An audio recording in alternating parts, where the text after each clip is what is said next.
안녕하세요 여러분, 성공합시다. 드디어 오늘부터 이제 민수기를 시작할 건데요. 민수기 개론으로 전체 그림을 보고 이제 내일부터 이렇게 세부로 들어갈 거예요. 근데 우리가 인생을 살다 보면요, 광야를 통과하게 되잖아요. 광야는 하나님께서 특별히 우리를 교육하시는 아주 중요한 시간이에요. 하나님의 은혜 없이는 절대 살 수 없는 것을 경험하는 시간이기도 하잖아요. 이 이스라엘 백성이 그 광야 생활을 경험을 하는데, 문제는 광야가 끝이 나야 되잖아요. 근데 끝이 안 난다는 거예요. 근데 왜 끝이 안 나는지 그 비밀을 알려주는 책이 민수기이고, 우리가 어떤 기본을 가지고 살아야 되는지를 알려주는 중요한 책이 민수기예요.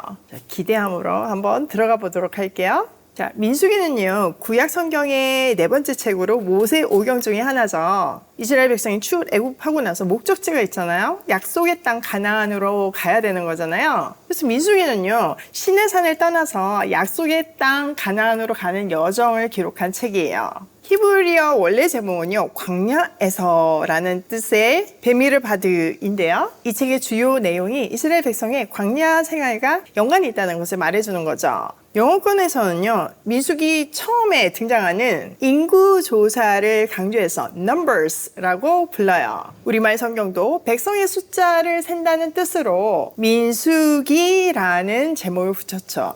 이것은 두 차례에 걸친 인구조사, 그 굉장히 중요한 내용이거든요. 또 그 외에도 수많은 숫자들이 나와요. 그것에 중점을 둔 것인데, 또한 헬라어 성경과 라틴어 성경의 전통을 따른 것이죠. 자, 근데 우리가 질문이 생기잖아요. 숫자, numbers, 민수기, 이렇게 이름으로 붙일 만큼 숫자가 왜 중요할까요? 이유는 하나님이 아브라함에게 약속하신 대로 이스라엘 백성이 하늘의 별처럼 바다의 모래처럼 엄청난 숫자가 되었음을 증명하고 있기 때문이에요. 즉 민수기는요, 하나님의 신실하심을 숫자로 증명하는 책이라고 볼 수 있어요. 자, 이제 세부적으로 들어가 보면요, 첫 번째, 저자는요, 전통적으로 모세라고 알려져 있어요. 그래서 민수기는 모세 오경 중 하나죠. 두 번째는 역사적 배경인데요, 민수기는 이스라엘 백성이 이집트를 떠난 후에 시내산에서 가나안 땅에 이르기까지의 여정을 기록한 책이에요. 출애굽 2년째에 시내산을 떠나서 바로 가나안에 들어간 것이 아니라 불순종의 결과로 38년간의 광야 생활을 하게 되죠. 약속의 땅에 대한 끊임없는 불신과 끊임없는 반역으로 하나님은 광야 1세대, 그 믿음 없는 광야 1세대는 이 광야에서 다 죽게 기다리시고 광야 2세대들과 함께 약속의 땅으로 갈 것이라고 말씀하세요.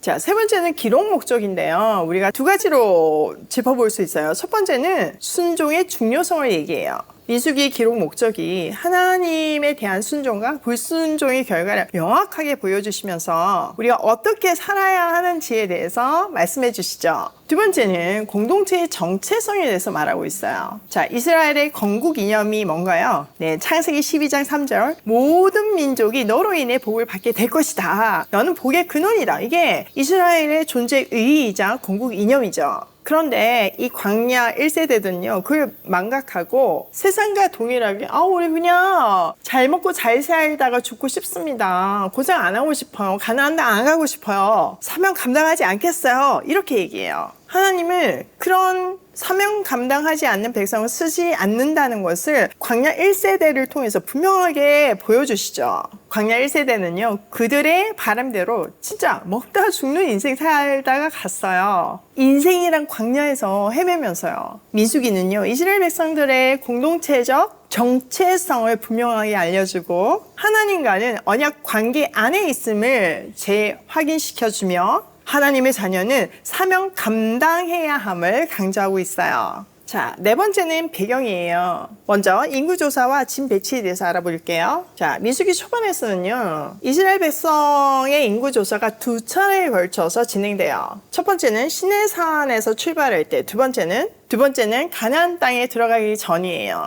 이 인구조사가 굉장히 중요한 것은 이제는 한 민족으로 이동한다는 거죠. 자, 이집트에서 나올 때만 해도 하나님 나라의 백성, 자기네들의 어떤 정체성이 분명하지 않았어요. 그리고 노예로 살다가 막 그냥 특별히 나왔잖아요. 그런데 이제는 약속의 땅으로 들어가야 돼요. 오합지졸로 들어가는 것이 아니라 한 민족으로서, 한 나라로서 들어가는 거예요. 그러니까 이 인구조사는 국방력을 체크한 거죠. 그냥 뭐 빈 땅으로 가는 게 아니라 지금 전쟁을 해야 되잖아요. 그러니까 이 병력이 얼마나 되는가, 이게 굉장히 중요한데, 그 수가 하나님의 언약의 성취를 보여주는 거죠. 자식도 없는 그 아브라함을 통해서 한 민족이 만들어졌으니까요. 자, 두 번째 내용은요, 반역과 징계예요.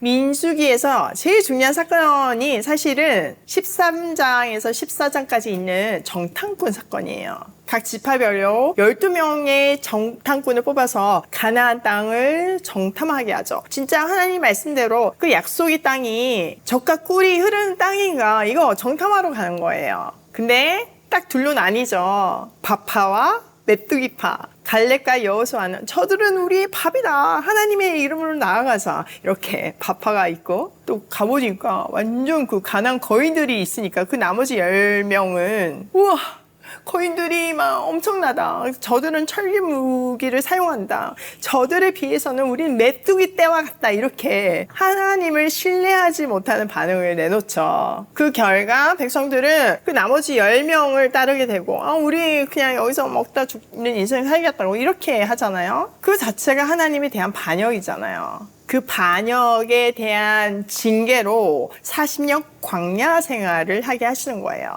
불순종한 1세대는 약속의 땅에 들어가지 못해요. 우리도 마찬가지예요. 우리가 어떤 존재인지 그 정체성을 분명하게 알지 못하고 사명 감당하지 않는 인생을 살 때 하나님은 우리를 약속의 땅으로 인도하지 않으시고 그냥 정말 먹다 죽는 인생 살게 내버려 두세요. 너무 슬프죠. 사명 감당합시다. 자, 그 다음 이야기는 발람 이야기인데요. 민수기 22장에서부터 24장에 모압 왕인 발락이 이스라엘을 저주하려고 해요. 그래서 그때 당시 제일 유명한 술사인 발람에게 그들을 저주하게 하죠. 그런데 어떻게 돼요? 네, 발람이 이스라엘을 저주하는 대신 축복해요. 메시아 예언까지 해요. 그런 술사들은 이렇게 접신을 하잖아요. 네, 잡기들하고 접신을 하다 그때는 하나님의 영이 그에게 임해서 그 미래까지 선포하게 하시는 거죠. 그 사건을 통해서 하나님의 주권과 이스라엘에 대한 보호를 보여주시는 거예요. 그 아무리 해하려고 해도 하나님이 함께 하시면 해하지 못해요. 완전 아멘이죠? 자, 마지막 이야기는 요단 동편 정복이에요. 책 후반부에 나오는데요. 드디어 광야 2세대가 요단 동편에 그 여러 족속들을 물리치고 강만 건너면 가나안에 들어갈 수 있는 땅 정복의 준비를 하는 장면이 나와요.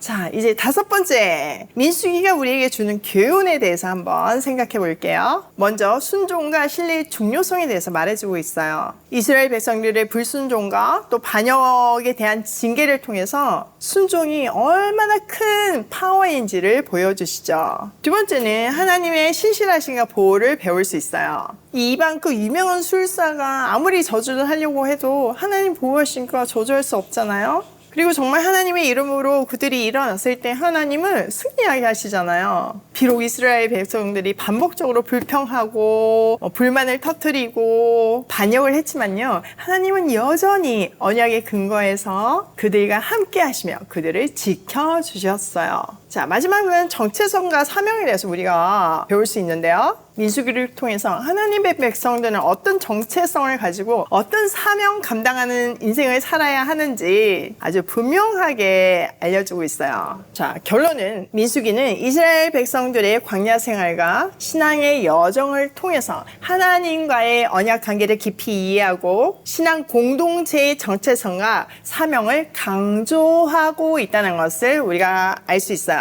민수기 공부를 통해서 우리도 하나님 앞에서 어떤 정체성을 가지고 어떤 사명을 감당해야 되는지 깨닫고 결단하는 시간이 되길 소원해요. 내일 이 시간 기대되시죠?